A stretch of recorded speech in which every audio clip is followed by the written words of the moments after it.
Hello viewers, আশা করি সকলে ভালো আছেন। এই সিজন চেঞ্জের সময় যখন হালকা হালকা গরম পড়তে শুরু করে দিয়েছে, এই সময় বানাতে পারেন এইভাবে পেঁয়াজ রসুন ছাড়া ফুলকপি দিয়ে মাছের ঝোল।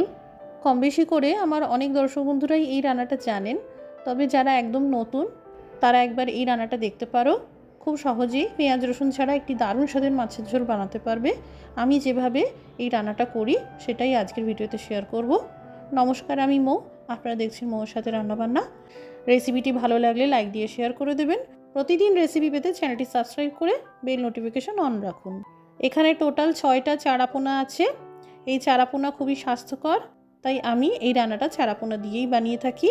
হলুদ আর লবণ মাখিয়ে নিলাম, আর কেটে রাখা আলুগুলোতেও হলুদ লবণ মাখিয়ে নিলাম। এখানে বড় সাইজের 2টো আলু আছে। এই রান্নায় আমি পেঁয়াজ রসুন ব্যবহার করি না, তাই নিয়েছি 2টো টমেটো, 2 ইঞ্চি সাইজের আদা আর 3টে কাঁচা লঙ্কা।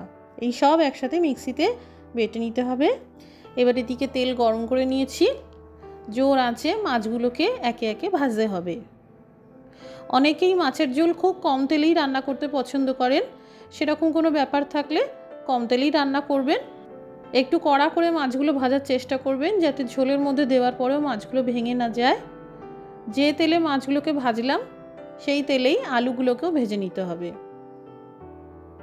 বেশ বাদামি করে আলুগুলোকে ভেজে নেওয়ার পর এবার ফুলকপিগুলোকেও বেশ বাদামি করে ভেজে নেব। এই সবজি ভাজাভুজি করতে না চাইলে সবজি না ভেজেও ডাইরেক্ট রান্নাটা করতে পারবেন।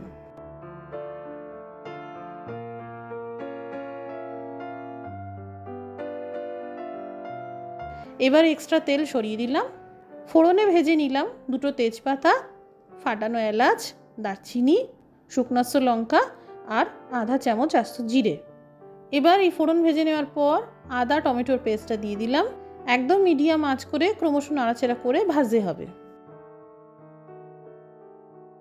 যতক্ষণে এই মশলা ভাজা হচ্ছে, এদিকে একটি পাত্রে 2 চামচ জিরের গুঁড়ো নিয়ে নিলাম, সেই সাথে আধা চামচ হিং,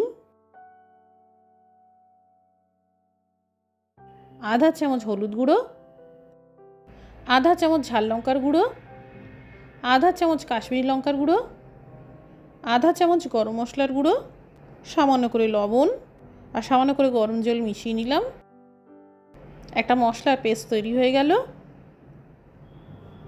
এই মশলার পেস্টটা দিয়ে দিলাম।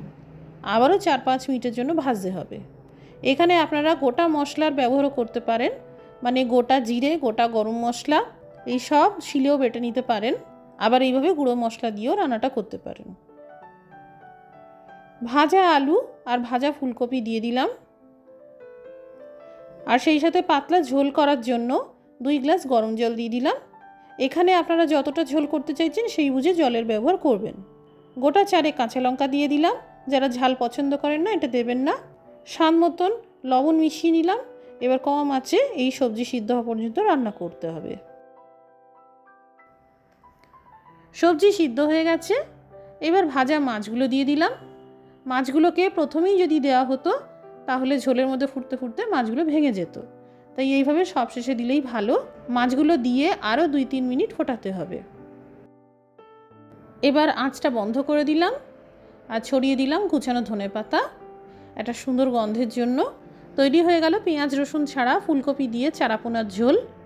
যে সকল দর্শক বন্ধুরা নতুন নতুন রান্না শিখছেন বা খুবই ঝটপট সুস্বাদু মাছের ঝোল রান্না করতে চাইছেন, একবার এইভাবে আমার মতন করে বানিয়ে দেখতে পারেন। অবশ্যই ভালো লাগবে।